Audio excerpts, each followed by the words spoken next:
मेरो स्वर सुनिराख्नु भएको छ है सबैजनाले? हजुर सर। हजुर सर।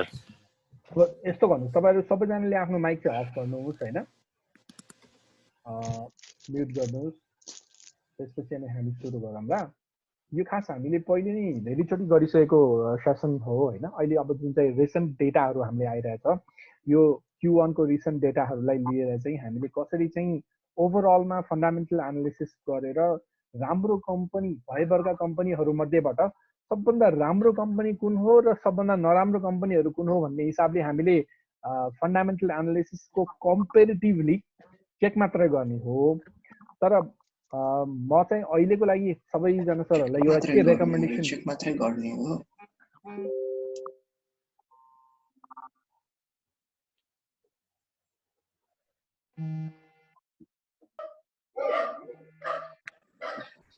आयो साउन्ड? साउन्ड आइरहेछ है मेरो?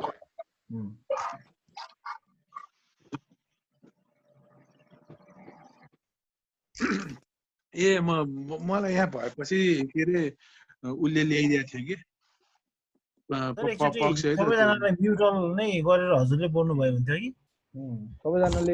सबैजनाले म्युट गर्नु होला भनेर मैले त्यही भनिरहेको हो हैन।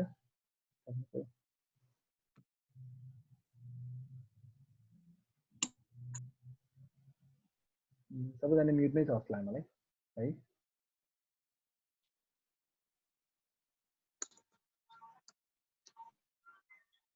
ठीक छ, ल म सेसन सुरु गरौँ उसो भए हैन। फन्डामेन्टल एनालिसिसको ओभरअल बेसिस के हो त भन्दाखेरि हामीले भएभरका कम्पनीहरु मध्येबाट राम्रो कम्पनीहरु र नराम्रो कम्पनीलाई डिस्टिङ्ग्विश गर्नको लागि मात्रै हो। अहिलेको जुन चाहिँ मार्केटको मोमेन्टम हामीले देखिरहेका छौं, त्यो मार्केटको मोमेन्टममा अहिले आएर चाहिँ यो फन्डामेन्टल एनालिसिसलाई फोकस गर्ने हिसाबले चाहिँ लङ्गर टर्म इन्भेस्टमेन्टको प्लान्सहरु चाहिँ नबनाउँदा नि राम्रो भन्ने म सजेसन गर्छु सबैजनालाई। किनभनेदेखि यो अहिलेको मार्केट भनेको एकदमै भोलाटिलिटीमा गइरहेको मार्केट हो। तैपनि फन्डामेन्टल एनालिसिसले कुनै कम्पनी राम्रो छ भनेदेखि त्यो राम्रो कम्पनीको भाउ चाहिँ यदि केही गरेर बजार झर्यो भनेदेखि एकदम सिग्निफिकेन्टली इम्प्याक्ट नहोला, अथवा तपाईहरुले त्यो कम्पनीलाई अलिकति भनौं न एकदमै कन्फर्मेसन अफ बियरिश होल्ड गर्न सक्नु हुने चाहिँ त्यो चाहिँ हामीले मिलाउन सक्छौं। सो फन्डामेन्टल एनालिसिसमा हामीले तपाईले यो स्क्रिन देखिरहनु भएको छ? एकजनाले कन्फर्म गरिदिनुस् त, स्क्रिन देखिरहनु भएको छ है? यस सर। ठीक छ। यो स्क्रिनमा हामी अब के गर्छौं त भन्दाखेरि ओभरअल भएभरका कम्पनीहरु मध्ये अब हामी एउटा ब्याङ्किङबाट सुरु गर्छौं। कसरी चाहिँ ब्याङ्किङ स्टक्सहरु मध्ये चाहिँ सबभन्दा राम्रो कम्पनीहरु कुन हो भनेर कसरी आइडेन्टिफाई गर्ने। सो यसको लागि सबभन्दा फर्स्ट टुल हामीले युज गर्ने भनेको स्टकलाई स्क्रिनिङ गर्ने। यो प्रिलिमिनरीली फन्डामेन्टल एनालिसिसमा स्क्रिन गर्ने हिसाबले हामी अगाडि बढ्छौं। सो यो स्टक स्क्रिनिङमा हामीले जस्तै अहिले भनौं कमर्शियल ब्याङ्कको स्टक्सहरुमा यो 77-78 मा Q1 रिपोर्टमा सबभन्दा अब हाम्रो अब्जेक्टिभ के हो भन्दाखेरि भएभरका ब्याङ्क्सहरु मध्ये सबभन्दा राम्रो ब्याङ्क कुन हो त है त। सो यसको लागि हामी एउटा एक्सेल सिट एउटा बनाउँछौं जहाँ हामीले चाहिँ सबै डेटाहरु हामीले राख्न सकोस्। मैले एक्सेल सिट बनाएँ, एक्सेल सिट एउटा बनाएको छु है। सो अब हामी के गर्छौं त भन्दाखेरि सबभन्दा फर्स्टमा प्राइस टु अर्निङ रेशियोको थ्रुबाट सिम्पली एउटा स्क्यान गर्छौं र त्यो स्क्यान गरेर प्राइस टु अर्निङ रेशियोको आधारमा सबभन्दा सस्तो कम्पनीहरु कुन कुन हुन् भन्ने कुरा सबभन्दा फर्स्टमा आइडेन्टिफाई गर्छौं। यहाँ हामी price to earning ratio PE लाई हामीले सर्च गर्छौं फन्डामेन्टल एनालिसिसमा र यसबाट अब हामीले आइडेन्टिफाई गर्छौं सबभन्दा अब हामीलाई PE कम भन्दा कम भएको राम्रो कि धेरै भन्दा धेरै भएको राम्रो त?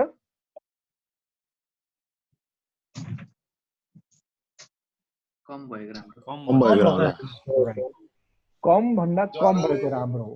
सो हामीले PE चाहिँ हामीले के गर्यौं भन्दाखेरि धेरै भन्दा धेरै भएको होइन कि कम भन्दा कम PE भएको कम्पनीहरु चाहिँ हामीले इन्डस्ट्री स्ट्यान्डर्ड भन्दा हेर्नुस् है इन्डस्ट्री स्ट्यान्डर्ड भन्दा कम भएका कम्पनीहरूले हामीले फर्स्टमा स्क्रिनिङ गर्छौँ। सो हामीले हेर्न सक्छौँ अहिले इन्डस्ट्री स्ट्यान्डर्डमा कमर्सियल ब्याङ्कको फर्स्ट क्वार्टर रिपोर्टमा बेस गर्ने हो भनेदेखि इन्डस्ट्रीको चाहिँ एभरेज 21 छ भनेदेखि हामीलाई अब सकेसम्म 21 भन्दा तल भएका कम्पनीहरूलाई मात्रै हामी सेलेक्ट गर्छौँ। जस्तै एनएमबीबाट यिनीहरू सबै कम्पनीलाई हामी के गर्छौँ त सेलेक्ट गरेर हामी आफ्नो एक्सेल सिटमा राख्छौँ। यो हाम्रो लागि प्रिलिमिनरी स्क्यान गरेर हामीले निकालेको कुरा मात्रै हो। ठिक छ, अब हामीले यो पीलाई हामीले यसरी निकालेपछि कतिवटा जति कम्पनी निस्क्यो त भन्दाखेरि हेरौँ लगभग अराउन्ड 17वटा जति कम्पनी निस्केको छ। र अब यसमा हामी के गर्छौँ त भन्दाखेरि सबभन्दा राम्रो कम्पनी कुन कुन हो त विभिन्न मेट्रिक्सको आधारमा हामीले आइडेन्टिफाई गर्छौँ। यसमा सेकेन्डरीमा हामी के युज गर्छौँ भन्दाखेरि हामीलाई पीई मात्रै कम भएको होइन, हामीलाई price to book value to price to earning ratio यो पनि हामीलाई 22.5 भन्दा हामीलाई त्यो दिएमा तपाईँले हेर्नु भएको छ है लेस देन 22.5 22.5 भन्दा कम भएका कम्पनी हामी खोज्छौँ। त्यस्तै गरेर हामीले ग्राहमको फेयर भ्याल्युमा हाम्रो मार्केट प्राइस भन्दा ग्राहम फेयर भ्याल्यु बढी भएको कम्पनीहरू हामी खोज्छौँ। त्यस्तै गरेर हामीले यसमा इन्ट्रेन्सिक भ्यालुएसनमा हामीले कुनै पनि कम्पनीको इन्ट्रेन्सिक भ्याल्यु कतिको छ भन्ने हिसाबले हामीले त्यो पनि चेक गर्छौँ।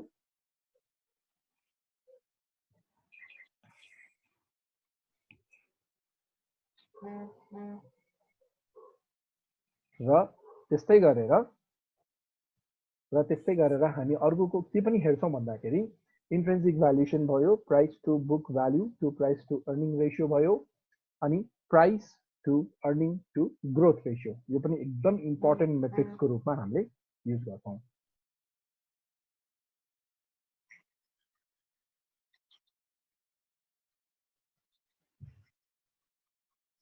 है त।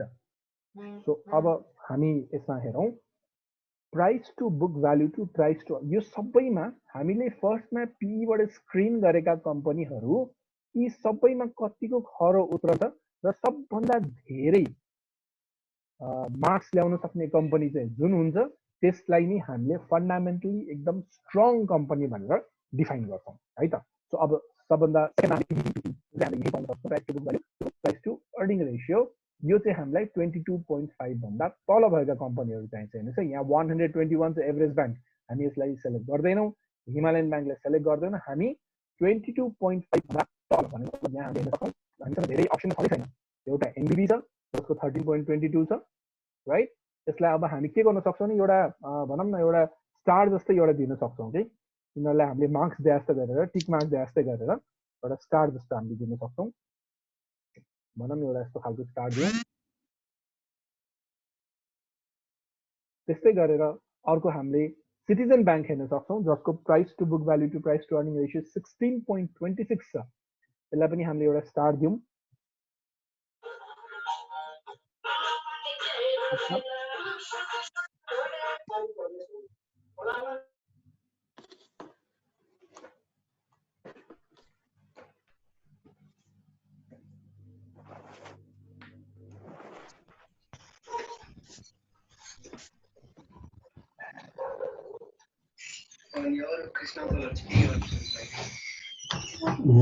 कृष्ण अङ्कल चाहिँ नि त्यतै छन् त्यो उसमा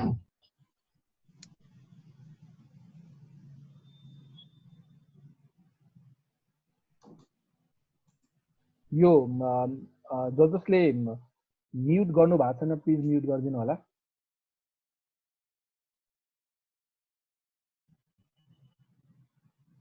ब्याकग्राउन्ड साउन्ड धेरै आइरहेछ।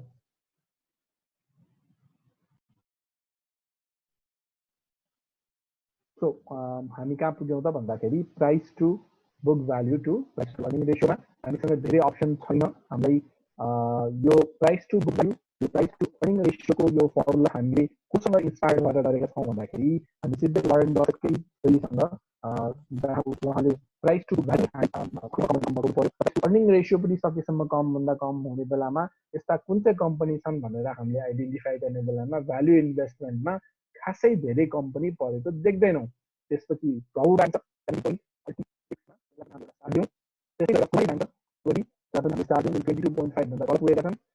मेगा ब्याङ्क र मिडल ब्याङ्क। मेगा ब्याङ्क कहाँ छ यहाँ र नेपाल ब्याङ्क हेर्नु चाहिँ यसरी चाहिँ हामीले यसलाई र्याङ्किङ दियौँ। त्यस्तै गरेर हामी अब सेकेन्ड थर्डमा ग्राहमको फेयर भ्याल्यु अनुसार यी सबै कम्पनीहरूमध्ये सबभन्दा मार्केटसँग फेयर भ्याल्युमा चाहिँ काम गरेका कम्पनीहरू कुन कुन हुन् भनेर यसरी नै स्क्रिनिङ गरेर हामीले हेर्न सक्छौँ, जहाँ हामीले बुक भ्याल्यु, फेयर भ्याल्यु र मार्केट भ्याल्यु अहिलेको प्राइससँग कम्पेयर गरेर निकाल्न सक्छौँ। र यसबाट हामीले हेर्ने बेलामा हामीले देख्न सक्छौँ जस्तै एडिबिएलको प्राइस 491 रुपिस छ। उसको बेन्जामिन ग्राहमको थ्योरी अनुसार उसको फेयर भ्याल्यु भनेको 296 रुपियाँ मात्रै हुनुपर्छ भन्नेमा यो अहिलेको मार्केट प्राइस भनेको लगभग 39.65%ले ओभर भ्याल्युड छ भनेर देखाउन खोजेको। सो हामीलाई यो केसमा खोजिरहेका के हौँ त भन्दाखेरि हामीले अन्डर भ्याल्युड कम्पनीजहरू जहाँ चाहिँ उसको प्राइस मार्केट ग्राहमको फेयर भ्याल्यु भन्दा कम हो। सो यसको लागि हामीले फेयर भर्सेस मार्केट भ्याल्युमा क्लिक गर्छौँ र हामीले यसरी चाहिँ कम भएको 30% जस्तै नेपाल बङ्गलादेश ब्याङ्कको प्राइस छ 240 रुपैयाँ। बेन्जामिन ग्राहमको फेयर भ्याल्यु चाहिँ के भन्छ भन्दा यसको भाउ चाहिँ 313 रुपियाँको हाराहारीमा हुनुपर्छ भनेर भनिरहेको छ भने यस्ता कम्पनीहरूलाई हामीले फेरि यहाँ र्याङ्किङ गर्नेछौँ। सो नेपाल बङ्गलादेश ब्याङ्कलाई एउटा र्याङ्किङ दियौँ फेयर भ्याल्युको अनुसार। त्यस्तै गरेर सिटिजन ब्याङ्क हामीले हेर्न सक्छौँ, यो पनि 279 छ, 17.56%ले अन्डर भ्याल्युड छ। सो हामीले सिटिजन ब्याङ्कलाई पनि एउटा र्याङ्क दिन्छौँ, यो ठिक छ भन्ने हिसाबले। त्यस्तै गरेर अर्को प्रभु ब्याङ्क छ, 339 रुपिस हुनुपर्छ भनेको छ, यसको भाउ त भर्खर 298, 13%ले कम छ, यसलाई पनि हामीले त्यो अनुसारले र्याङ्किङ दिन्छौँ प्रभु ब्याङ्क। त्यस्तै गरेर कुमारी ब्याङ्क छ,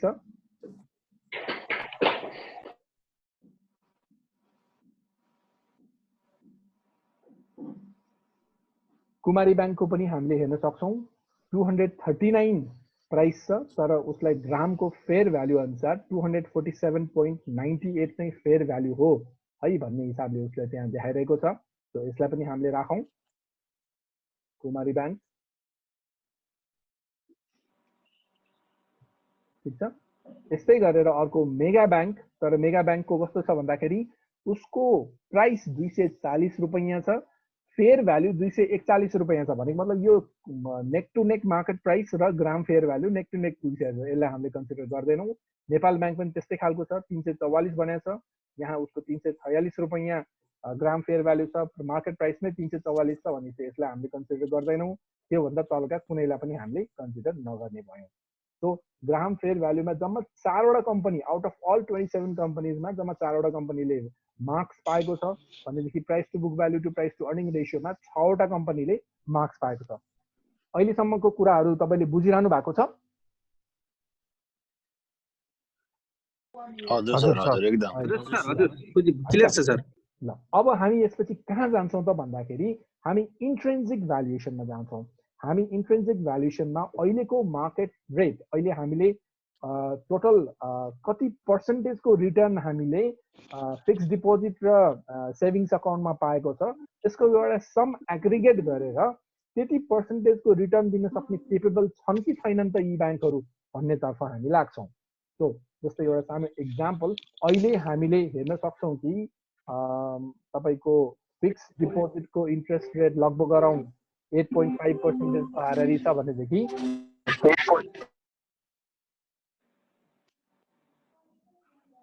8.5% हाराहारी छ भनेदेखि तपाईँको सेभिङ्सको लगभग 2.5% छ भनेदेखि लगभग एग्रिगेटमा 5 देखि 5.5% सम्म तपाईहरूले त मेहनतै नगरिकन ब्याङ्कमा मात्र यदि के गरेर फिक्स डिपोजिट अथवा एउटा म्युचुअल भनौँ न एउटा लिक्विड हाफ लिक्विड र हाफ सेमी के भन्छ गरेर तपाईँले राख्नुभयो भने पनि 5.5% को रेट अफ रिटर्न पाउन सक्ने अहिले केही हुन्न के एउटा इम्पोर्टेन्ट कुरा छ के आइरह है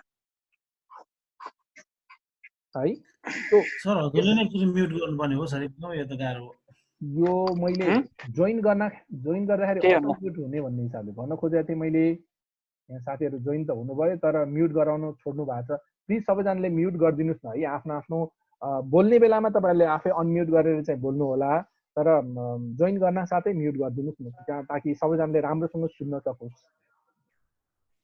सबैले भिडियो पनि बन्द गरिदिए राम्रो हुन्थ्यो सर मैले सबैजनाको यहाँ यसो हेर्दाखेरि तेन्जिङजीको अनम्युटै छ है अरू त सबैजना ठिकै छ होला सबैजना म्युटमै हुनुहुन्छ ल ठिक छ सो हामी 5.5% को रेट अफ रिटर्न हामीले कसरी क्यालकुलेसन गर्यौँ भन्ने बारेमा तपाईँले बुझ्नु भइरहेछ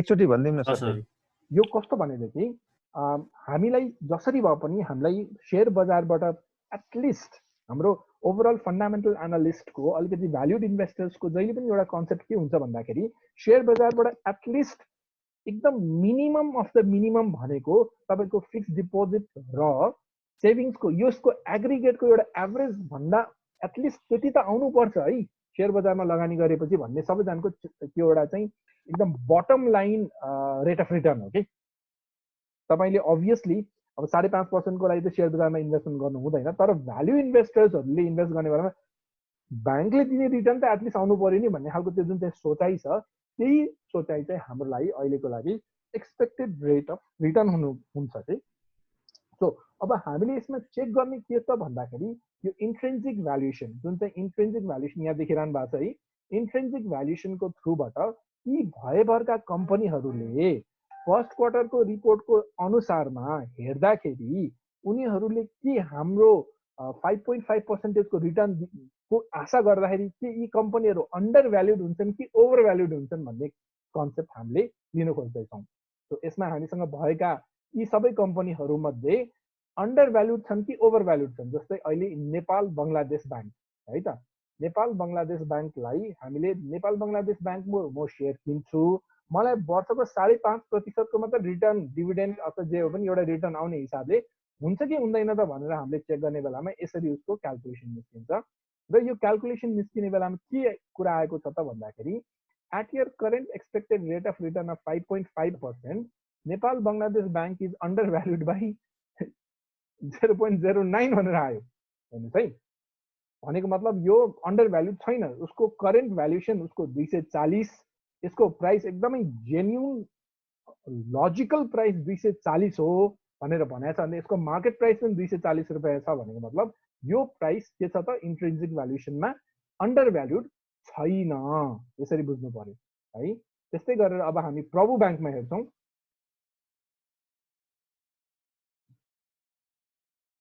5.5% को रिटर्न यदि के गरेर हामीले प्रभु ब्याङ्कबाट एक्सपेक्ट गर्छौँ भनेदेखि यो प्राइस अन्डर भ्याल्युड छ कि ओभर भ्याल्युड छ भन्दाखेरि यसले के देखाएको छ त यसले ओभर भ्याल्युड छ 63 रुपैयाँले यो अझै पनि ओभर भ्याल्युड छ भन्ने हिसाबले देखाइरहेछ 63 रुपैयाँले ओभर भ्याल्युड छ त्यस्तै गरेर हामीले सिटिजन ब्याङ्कलाई हामीले हेरौँ 5.5% को ब्याजमा यो सिटिजन ब्याङ्क अन्डर भ्याल्युड छ कि ओभर भ्याल्युड छ भन्दाखेरि सिटिजन ब्याङ्क 5.5% मा हेर्ने हो भनेदेखि जुन उसले ग्रोथ उसले अचिभ गरिरहेको छ यो ग्रोथलाई क्यालकुलेसन गर्ने बेलामा यो अन्डर भ्याल्युड छ भन्ने हिसाबले निकाल्दैछ तर अब एउटा कुरा चाहिँ के छ भन्दाखेरि एकदम importantly however we need to ensure that the company's profit has not increased due to merger acquisition पनि भनिरहेछ सिटिजन ब्याङ्कले उसको नाफाको वृद्धि कुनै अर्को डेभलपमेन्ट ब्याङ्क फाइनान्स त्यस्तो कुनै कम्पनीलाई उसले गाभेर चाहिँ त्यो प्रफिट बढेको त होइन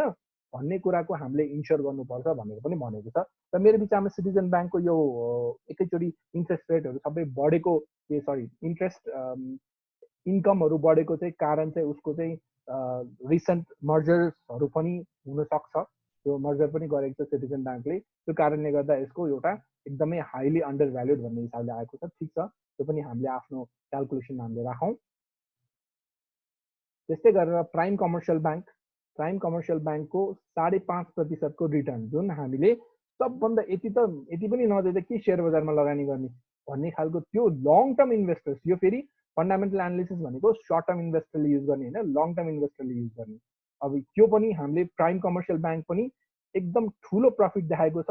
कारण किन भन्दाखेरि यो पनि फेरि कैलाश विकास ब्याङ्कको प्रफिट यसमा इन्क्लुड भएको छ, जसले गर्दा उसको ओभरअल ग्रोथ नै तपाईँको ठुलो ग्रोथ देखाइदिएको छ। किनभने पहिले भए प्राइम कमर्सियल ब्याङ्कको मात्रै हिसाब हुने गर्थ्यो भनेदेखि त्यसमा कैलाशको पनि उसको हिसाब त्यसमा आधा भएर बसेपछि के हुने भयो त, एकैचोटि ठुलो प्रफिट देखाइदिएको छ। त्यो कारणले गर्दा प्राइम कमर्सियलको पनि प्रफिट चाहिँ त्यहाँ बढेको भन्ने हिसाबले गर्दा चाहिँ उसको इन्ट्रेन्सिक भ्यालुएसन पनि यसको लागि एकदमै ह्युजली अन्डर भ्याल्युड भनेर आइरहेको छ।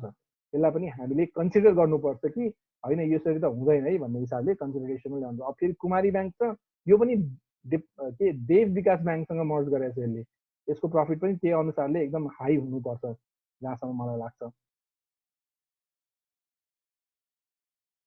र हामीले देख्न सक्छौँ कुमारी ब्याङ्क पनि त्यस्तै खालको अन्डर भ्याल्युड भने देखाइरहेको छ, 69.47ले अन्डर भ्याल्युड भने देखाइरहेको छ। यो पनि हाम्रो लागि मान्य हुँदैन, किनभनेदेखि यसले पनि देव विकास ब्याङ्कलाई मर्ज गरेको छ र उसले त्यो मर्ज गरिसकेपछि त्यसको सिनर्जी इफेक्ट मात्र होइन कि देव विकासको प्रफिट नै त्यसमा एड भएको छ। जस्तै कुमारी ब्याङ्कको मात्रै भएको भए पहिले भए जम्मा 91 करोड हुने हो भने उसको देव विकासले सपोज 30 करोड गर्ने हो नि, देव विकास र कुमारी ब्याङ्कको दुईटा एड गरेर यसरी चाहिँ धेरै 44%को ग्रोथ भनेर जुन चाहिँ हेरेका छौँ हामी फन्डामेन्टल एनालिस्ट, यसमा चाहिँ अलिकति केयरफुल हुनुपर्छ। किनभने यो उसको ग्रोथ होइन, यो उसले सिम्पली अर्को कमर्सियल ब्याङ्क, डेभलपमेन्ट ब्याङ्क, फाइनेन्सहरूलाई मर्ज गरेर निक्लेको extra additional net interest income, profit, operating profit यो सबै हो भन्ने हिसाबले हामीले यसलाई पनि नजरअन्दाज गर्नुपर्ने हुन्छ। त्यस्तै गरेर मेगा ब्याङ्कको हामी हेरौँ, फेरि यो सबै ब्याङ्कै यो मर्जमै बिताएका छन् होइन।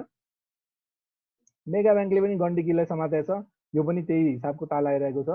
सो यिनीहरूको चाहिँ हामीले इन्ट्रेन्सिक भ्यालुएसन अहिले तुरुन्तै हामीले पाउन सक्दैनौँ, तर यो इन्ट्रेन्सिक भ्यालुएसन हामीले कहाँबाट हामीले एकदम मोर एक्युरेटली पाउन सक्छौँ भने जति बेलामा यो डेटा एडजस्ट हुन्छ। भन्न खोजेको मतलब भनौँ न लास्ट इयरको फर्स्ट क्वार्टरमा 1 अर्ब कमाएको मेगा ब्याङ्कले अब गण्डकीको पनि प्रफिट 30 करोड एड गरेर उसले 1 अर्ब 33 करोड कमायो भनेदेखि उसको ग्रोथ 27%ले भएको हो त? यो क्वेसन एकचोटि एन्सर दिन्छ, भएको हो त यो ग्रोथ? 27% को ग्रोथ होइन सर, होइन। त्यो कारणले गर्दा हामी as a fundamental analyst we need to be very very certain कि कुनै पनि कम्पनीको मर्जर तथा एक्विजिसनबाट उसको चाहिँ ग्रोथ भएको छैन है भन्ने हिसाबले इन्स्योर गर्नुपर्छ। सो यसरी हामीले हेर्ने बेलामा इन्ट्रेन्सिक भ्यालुएसनलाई चाहिँ हामीले त्यसरी चाहिँ सिग्निफिकेन्स हामीले दिन नमिल्ने भयो।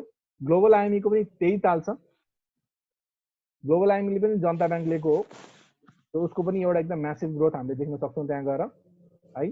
सो अहिले हामीले इन्ट्रेन्सिक भ्यालुएसन यो पल्टको लागि अलिकति हामीले यसलाई डिस्कार्ड नै गर्छौँ। जुन हामीले पहिले इन्ट्रेन्सिक भ्यालुएसनलाई एकदमै राम्रो महत्त्व दिएर युज गरिरहेका थियौँ भनेदेखि यो कारणले गर्दा चाहिँ अब अर्को यो क्वार्टर 2 यो भने मात्रै हामीले अलिकति मोर एक्युरेट फाइन्डिङ्सहरू हामीले पाउन सक्छौँ। अब त्यही अनुसारले हामीले price to earning to growth रेसियोलाई यदि हामीले हेर्छौँ भनेदेखि बरु यसमा हाम्रो मोर एक्युरेट एनालिसिसहरू आउन सक्छन्। किनभनेदेखि पिइजी रेसियो हामीले कसरी क्यालकुलेट गरेका छौँ भनेदेखि Q4 टु Q1 को क्यालकुलेट गरेका छौँ। सो एनडिबीमा हामी हेरौँ, एनडिबीमा Q4 टु Q1 मा कतिको ग्रोथ भएको छ भनेर हामीले हेर्ने बेलामा हामीले देख्न सक्छौँ -2%।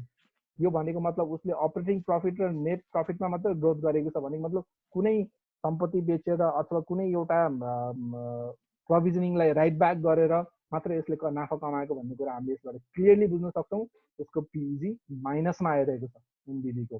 सो पिइजी नै ग्रोथ नै छैन भन्ने खालको कम्पनी यसले देखाइरहेको छ। त्यस्तै गरेर हामी प्रभु ब्याङ्क हेरौँ,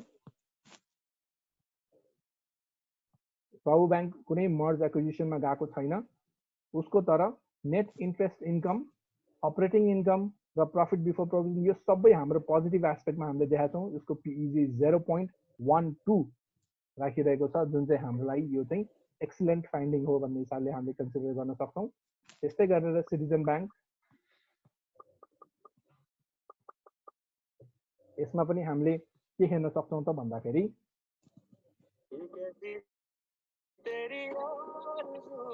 पिइजी 0.42 यो पनि एकदम एक्सिलेन्ट छ भन्ने हिसाबले हामीले कन्सिडर गर्न सक्छौँ। त्यस्तै गरेर प्राइम कमर्सियल ब्याङ्क, यसको पिइजी कति छ त हामीले हेर्न सक्छौँ। पिइजी प्राइम कमर्सियल ब्याङ्कको 0.23 यो पनि एकदम एक्सिलेन्ट छ, ठिक छ। त्यस्तै गरेर यो कस्तो भनेदेखि यसको एकदम राम्रो फन्डा कस्तो भने त है, जस्तै एउटा सानो इक्जाम्पल Q4 मा है, अस्तिको लास्ट टाइम 76-77 को Q4 मा यसले 4 अर्ब 61 करोडको नेट इन्ट्रेस्ट इन्कम कमाएको छ भनेदेखि हाम्रो कन्सेप्ट के हुनुपर्छ भने फर्स्ट क्वार्टरमा 4 अर्ब 61 करोड कमाएको छ भने एटलिस्ट एउटा क्वार्टरमा त 1 अर्ब 15 करोड त कमाउनु पर्छ नि भन्ने खालको हाम्रो कन्सेप्ट हो। र त्यसमा 1 अर्ब 15 करोड होइन, 1 अर्ब 55 करोड कमाइदिने बेलामा के भयो त भन्दाखेरि यसले जेन्युनली 39 करोडको त प्रफिट नै गरेछ, उसले त इन्क्रिमेन्ट नै गरेछ, 39 करोडको इन्क्रिमेन्ट नै गरेछ भनेर यसरी चाहिँ हामीले चाहिँ यसको 34% को ग्रोथ हुने निकालेका हौँ। र त्यही ग्रोथलाई बेसिस गरेर हामीले price to earning to growth रेसियोलाई हामीले यसरी चाहिँ इभल्युसन गरेका छौँ। र त्यस्तै गरेर हामी कुमारी ब्याङ्क इन्ट्रेन्सिक भ्यालुएसनमा यो मर्जले हाम्रो एकदम ठुलो नोइजको काम गर्छ, डिस्टर्बेन्सको काम गर्छ भनेदेखि पिइजी चाहिँ मा चाहिँ यसले खासै त्यस्तो दिन इफेक्ट गर्दैन। यसमा हाम्रो पिइजी कुमारी ब्याङ्कको 0.25 छ। त्यस्तै गरेर मेगा ब्याङ्कको हेरौँ।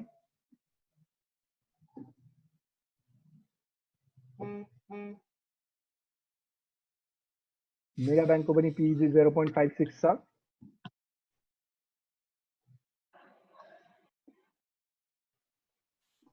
ग्लोबल आर्मी हेरौँ।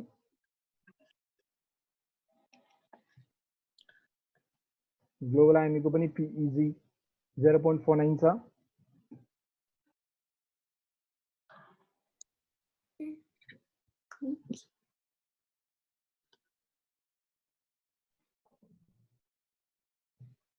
माछापुच्छ्रे ब्याङ्कको पिइजी 5.76 छ।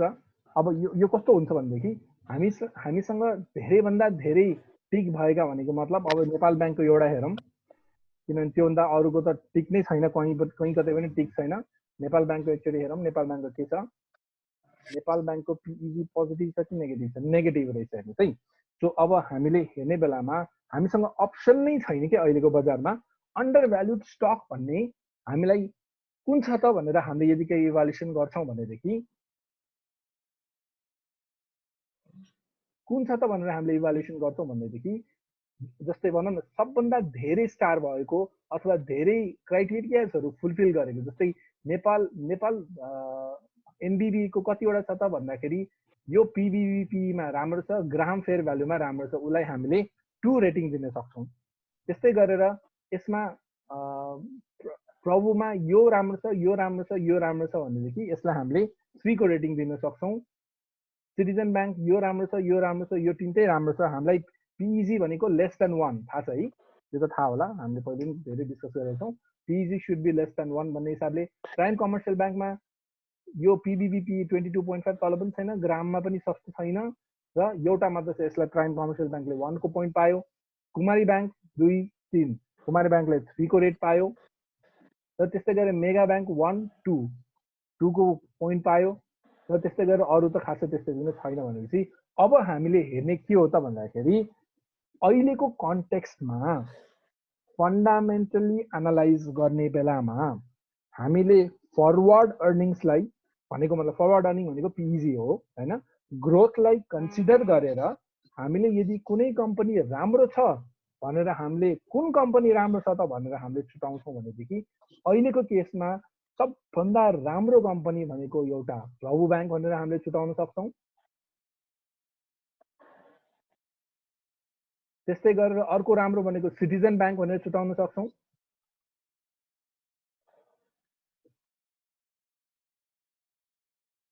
र त्यस्तै अर्को राम्रो कुमारी ब्याङ्क भनेर छुटाउन सक्छौँ। सो यो तीनटा कम्पनीहरू बाहेक अहिले कुनै पनि कम्पनी त्यस्तो बिग्न अन्डर भ्यालुड छैन जसलाई हामीले फन्डामेन्टली होल्ड गरिदिन्छु, यसलाई अलिकति लङ टर्मसम्म बोकिदिन्छु भन्ने खालको त्यस्तो हुने खालको अरू कुनै पनि कम्पनी देख्दैनौँ। नेपाल बङ्गलादेश ब्याङ्क पनि अलिकति हुन सक्ला। अब ऱ्याङ्किङलाई यदि अब तपाईँले यो 26वटा कमर्सियल ब्याङ्कलाई कम्पेरिजन गरेर ऱ्याङ्किङ नै गरिदिने हो भनेदेखि मेबी प्रभु, सिटिजन ब्याङ्क र कुमारी ब्याङ्क फर्स्ट ऱ्याङ्कमा आउला, अनि सेकेन्ड ऱ्याङ्कमा मेगा अथवा एनडिबी आउने हिसाबले हुन्छ। र यसमा पनि अब हामीले तपाईँले अब सबभन्दा राम्रो कम्पनी कुन छ त भन्ने बेलामा फन्डामेन्टली राम्रो कम्पनी भनेको यही प्रभु, सिटिजन र कुमारी ब्याङ्क र त्यसपछि अलिकति नराम्रो कम्पनीमा मेगा ब्याङ्क र एनडिबी, यी 5वटा कम्पनीहरूलाई भ्याल्यु इन्भेस्टमेन्ट पर्सपेक्टिभबाट हामीले छुट्याउन सक्छौँ। इन्ट्रिन्सिक भ्यालुएसनले त्यति बेलामा राम्रोसँग काम गर्छ। अब 1 वर्ष ठ्याक्क अबको 1 वर्षपछि यो इन्ट्रिन्सिक भ्यालुएसनले एकदम राम्रोसँग काम गर्छ, किनभने चाहिँ मर्जर्सहरू भइसकेपछिको जुन चाहिँ रिपोर्ट छ त्यो रिपोर्टलाई उसले कम्पेरिजन गरेर उसले फ्युचर अर्निङ्सहरूलाई उसले क्यालकुलेट गरिदिन्छ। त्यसबाट हामीले एकदम एक्युरेट डेटा पाउन सक्छौँ। सो फन्डामेन्टल एनालिसिसबाट हामीले विभिन्न औजारहरूलाई युज गर्दाखेरि प्राइस टु अर्निङलाई फर्स्ट मेट्रिक्सको रूपमा युज गरेर त्यसपछि त्यो कम्पनीमा ग्रोथ छ कि छैन त्यसलाई हेर्ने, ग्राहमको फेयर भ्यालु अनुसार त्यसले कतिको अन्डर भ्यालु छ त्यो हेर्ने, र price to book value to price to earning ratio हामीले बेन्जामिन ग्राहम, वारेन बफेट र ओभरअल अहिलेको प्राइस टु अर्निङ होइन ग्रोथ पनि कम्पनीमा हुनै पर्छ भन्ने यी 3टा मेट्रिक्सहरूलाई मात्र युज गर्दाखेरि यसरी छुटाउन सक्छौँ ऱ्याङ्किङ है त। बुझ्नुभयो होला। र केही क्वेसन्स छ भनेदेखि प्लिज अब सोध्नुहोस्।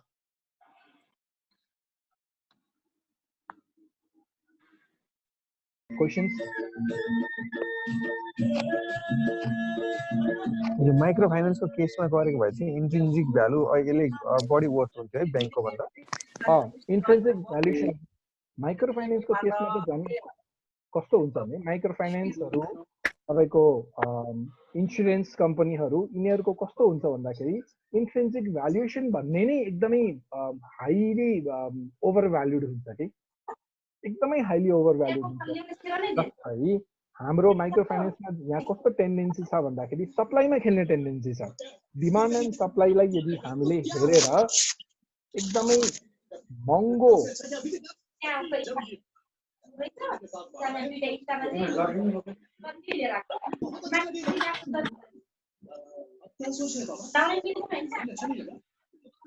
नवीन केसीसमा यसो उयो गर्नुभयो नि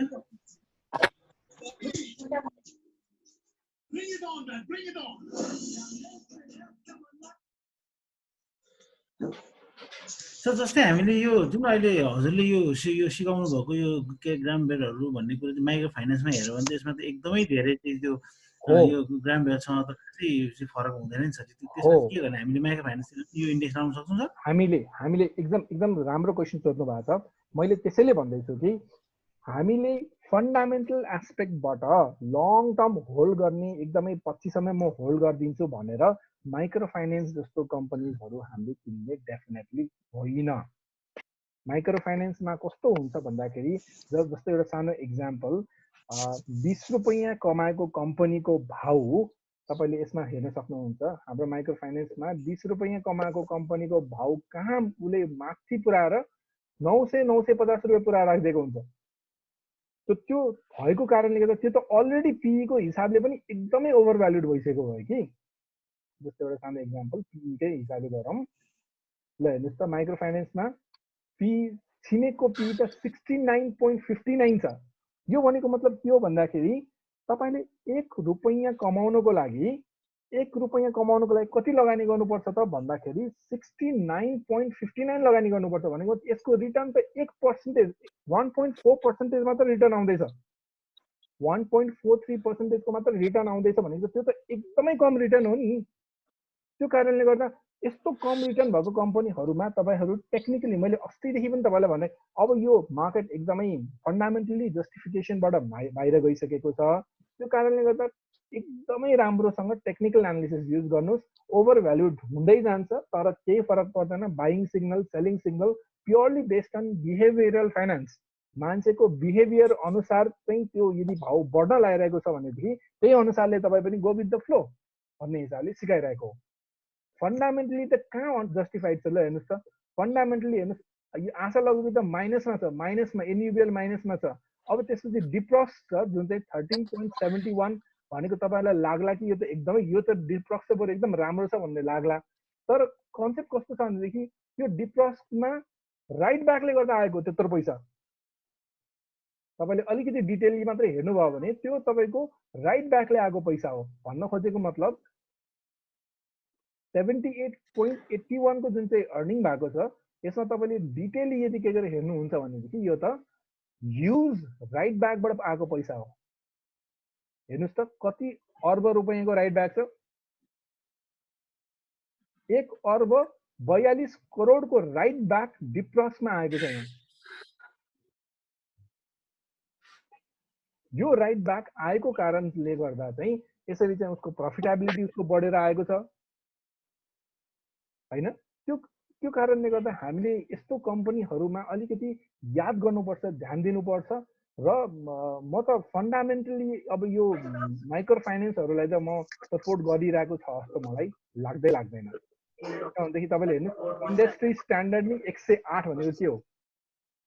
इन्डस्ट्री स्ट्यान्डर्ड 108 भनेको तपाईँको 1 रुपैयाँ कमाउनुको लागि तपाईँले कति पर्सेन्टेजको इन्भेस्टमेन्ट गर्नुपर्छ त भन्दाखेरि तपाईँको 108 रुपियाँ लगानी गर्नुपर्छ। रिटर्न तपाईँको 0.92% मात्रै छ। 1% पनि रिटर्न आउँदैन। भनेको मतलब यस्तो कम्पनीहरूलाई तपाईँले लङ टर्म पर्सपेक्टिभबाट त सोच्दै नसोच्नुहोस् कहिले पनि। यी कम्पनीहरू ट्रेडिङ गर्ने कम्पनी हुन्। यो ट्रेडिङमा तपाईँहरू रमाउनुहोस्, बरु त्यसैमा तपाईँलाई फाइदा हुन्छ। यसमा फन्डामेन्टल एनालिसिस हेरेर कामै छैन।